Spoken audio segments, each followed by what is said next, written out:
Hello everyone, hope you all are doing good. तो मैं आज आपके लिए फिजिक्स का एक सैम्पल पेपर लेके आई हूँ जो कि आपको एग्जाम्स में आ सकता है, तो आप इसको एक बार रिवाइज कर लीजिएगा एग्जाम देने से पहले। So let's start with the first question. तो पहला क्वेश्चन एमसीक्यू का है। उन्होंने पूछा है what does Q1 plus Q2 equal to 0 signify in electrostatics. उनका कहने का मतलब कि जो Q1 प्लस Q2 है उसका मतलब क्या है। आप खुद देख सकते हैं, जैसे कि Q1 है प्लस Q2 है इक्वल टू 0 हो गया। तो अगर हम Q1 इक्वल टू Q2 दूसरी साइड लेके जाते हैं तो माइनस Q2 हो जाता है। कहने का मतलब ये दोनों इक्वल है और एक दूसरे से ऑपोजिट है, मतलब अलग है कि अगर एक पॉजिटिव है तो दूसरा क्या है, नेगेटिव है।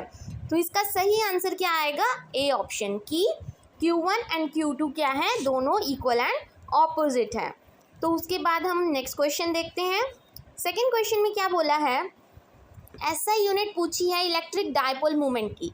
तो इलेक्ट्रिक डायपोल मोमेंट की एसआई यूनिट क्या होती है, कूलम मीटर होती है, सीएम इसका सही आंसर है। नाउ द थर्ड क्वेश्चन में क्या बोला है, for a distant point electric field due to dipole varies as. तो आप सबको पता है जब डिस्टेंस पॉइंट पर मतलब दूरी पर कोई इलेक्ट्रिक फील्ड में कोई पॉइंट पड़ा है ड्यू टू डायपोल, वो कैसे वेरी करता है, मतलब उसमें कैसे फ़र्क आता है, वो क्या होता है, हमेशा इन्वर्सली प्रोपोर्शनल होता है डिस्टेंस के। तो ये बिल्कुल सही आंसर है, D option. Now the fourth question, electric current in two parallel conductors is flowing in the same direction. कि जो एक करंट है दो पैरेलल कंडक्टर्स में एक ही दिशा में मूव कर रहे हैं सेम डायरेक्शन में, तो उनका फोर्स क्या होगा। ठीक है, एक ही दिशा में मूव कर रहे हैं तो वो क्या होंगे, अट्रैक्टिव होंगे। क्या होंगे नेचर में, अट्रैक्टिव होंगे। तो फोर्थ का B part. Now comes up with the fifth question, cyclotron is use to accelerate. Cyclotron किस चीज़ के काम आता है, साइक्लोट्रॉन आप सबको पता है वो पॉजिटिव चार्ज होता है जो मूव करता है एक डी से दूसरी डी में, राइट। तो इसमें क्या होता है, हैवी आयंस के लिए यूज़ किया जाता है। तो इसका फिफ्थ का सही ऑप्शन है C. Now the sixth question, resistance of a conductor does not depend upon its. Resistance होता है जो कंडक्टर का, पहले तो आपको पता होना चाहिए किस किस चीज़ पर डिपेंड करता है। जो चीज़ नहीं है उसको क्रॉस लगा दो। तो उसने पूछा डज नॉट डिपेंड, नॉट पूछा है तो पहले डिपेंड किस पे करता है, लेंथ पे करता है, उसके एरिया ऑफ क्रॉस सेक्शन पे करता है, उसके थिकनेस पे करता है, उसके मटेरियल पे करता है। तो इनमें से सारे ऑप्शंस है, नॉट पूछा है तो नन ऑफ दीज आएगा, D option, right. Now seventh question, a diamagnetic substance. Diamagnetic substance क्या होता है, वो जिस फील्ड में वो क्या होता है, हमेशा रिपेल होता है। तो इसका सही आंसर क्या आएगा, weakly in the same direction, gets magnified weakly, B option सही होगा इसका। नाउ सेवेंथ का बी ऑप्शन, ठीक है।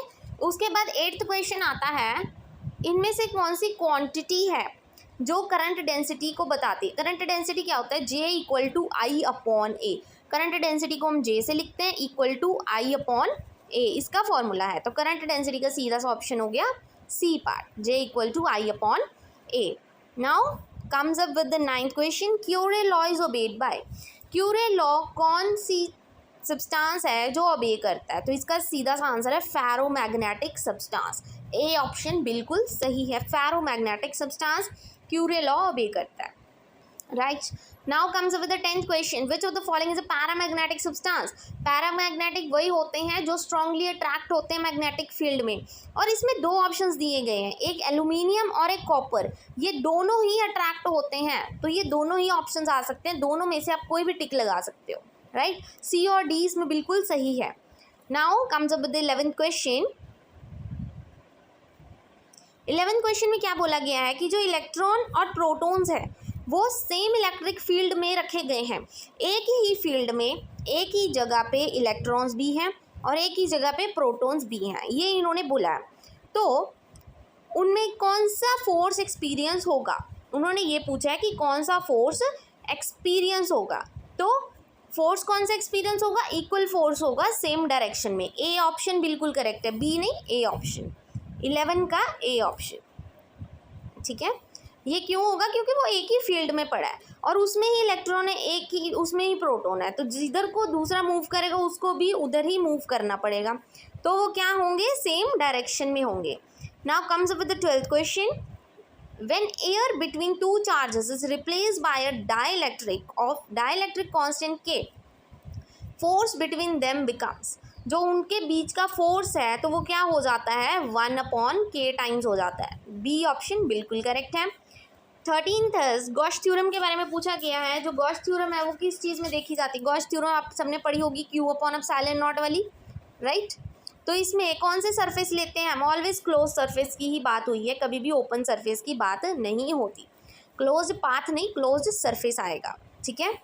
तो उसके बाद अगला करेंगे 14th क्वेश्चन। 14 में क्या बोला है? अगर आप मैग्नेट को बीच में से काट दोगे, उसके पीसेस कर दोगे, तो उसकी लेंथ है जो मैग्नेटिक मूवमेंट में वो क्या हो जाएगी? हाफ हो जाएगी। इसका ए ऑप्शन बिल्कुल सही है। 15th क्वेश्चन, जो इलेक्ट्रोमैग्नेटिक वेव्स है वो सबसे पहले किसने प्रोड्यूस की थी? हर्ट्ज ने की थी।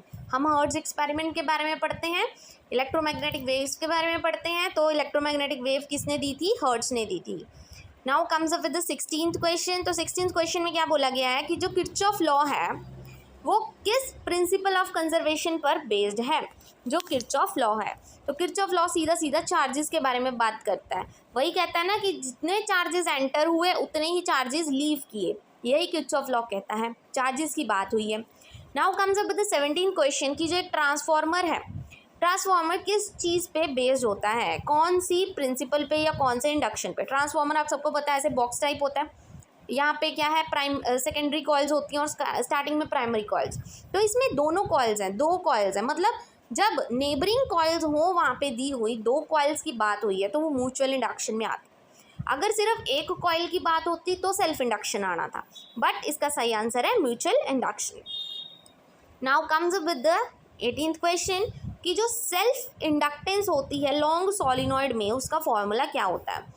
तो उसका फॉर्मूला सीधा सा होता है μ0n²LA, क्योंकि वो एरिया पे भी डिपेंड करता है, राइट। तो उसकी लेंथ भी देखी जाती है और μ0 टाइम्स कितने टाइम वो करंट उस सोलिनॉइड में मूव किया, ये सब चीज़ें देखी जाती है। तो 18th का ए ऑप्शन बिल्कुल करेक्ट है। Now comes up with the 19th question. 2 like charges हैं, 2 लाइक चार्जेस हैं हमारे पास, वो एक दूसरे के पास लेके आए हम, तो उसकी पोटेंशियल एनर्जी होगी वो क्या होगी? पोटेंशियल एनर्जी उसकी इंक्रीज हो जाएगी। ए ऑप्शन बिल्कुल करेक्ट है। Now comes up with the 20th question. जो लेंज लॉ है वो किस प्रिंसिपल पे बेस्ड होता है? एनर्जी के। ओके। 21st क्वेश्चन कि जो म्यूचुअल इंडक्शन की यूनिट होती है वो क्या होती है? वो होती है हेनरी, याद रखना हेनरी होती है। Now comes up with the 22nd question. जब टेम्परेचर इंक्रीज होता है तो रेजिस्टेंस होती है जो सिलिकॉन की, उसमें क्या फ़र्क पड़ता है? तो जैसे ही टेम्परेचर इंक्रीज होता है तो जो रेजिस्टेंस होगी वो क्या होगी? डिक्रीज होगी, उसके ऑपोजिट होगी। 22nd का ए ऑप्शन बिल्कुल करेक्ट है। Now comes up with the 23rd question. जब AC मतलब ऑल्टरनेटिंग करंट होता है, जो फ्लो होता है कैपेसिटर में, तो उसका फेज डिफरेंस होता है जो EMF और करंट के बीच में एग्जैक्ट 90 डिग्री का होता है। इसका बी ऑप्शन बिल्कुल सही है। Now comes up with the true false. True false भी मैं करवा देती हूँ साइड बाय साइड कि अगर डिस्टेंस है 2 प्लेट्स के बीच में, 2 पैरेलल प्लेट्स हैं, ठीक है, पैरेलल मतलब ऐसे पड़ी हैं एक दूसरे के, ठीक है, कैपेसिटर में इंक्रीज हो जाता है तो उनकी कैपेसिटेंस भी इंक्रीज होती है, उन्होंने ये पूछा है, तो ये सीधा सा आंसर फॉल्स है। 24th का आंसर क्या है? फॉल्स, क्योंकि वो कभी भी इंक्रीज नहीं होती, वो हमेशा डिक्रीज होती है। Now comes up with the 25th question. ऐसा unit of magnetic field is weber, ये फॉल्स है। 25th वाला भी फॉल्स है क्योंकि इसका सही आंसर है टेस्ला। वेबर नहीं होती उसकी यूनिट, हमेशा टेस्ला होती है मैग्नेटिक फील्ड की, ठीक है। फिर उसके बाद आ जाता है 26th क्वेश्चन कि जब रेजिस्टर्स है उसको पैरेलल में कनेक्ट करते हो तो रेजिस्टेंस है जो सिस्टम का वो डिक्रीज हो जाता है, ये बिल्कुल सही है, ट्रू है। Next, gamma rays have the shortest wavelength among all the electromagnetic wave, ये भी बिल्कुल ट्रू है। Last question, a magnetic monopole does not exist, ये भी ट्रू है। मीन्स पहले 2 फॉल्स हैं, बाकी सारे ट्रू हैं, क्योंकि मोनोपोल कभी भी एग्जिस्ट नहीं करता, वो हमेशा डाइपोल्स में एग्जिस्ट करता है, ठीक है। ये सारा आप देख सकते हो MCQ सॉल्व हो गया, इसको प्लीज़ अच्छे से कर लेना अगर आप एग्जाम्स के लिए तैयारी कर रहे हो। और अगर आपको वीडियो अच्छी लगी हो तो please don't forget to like and subscribe my channel.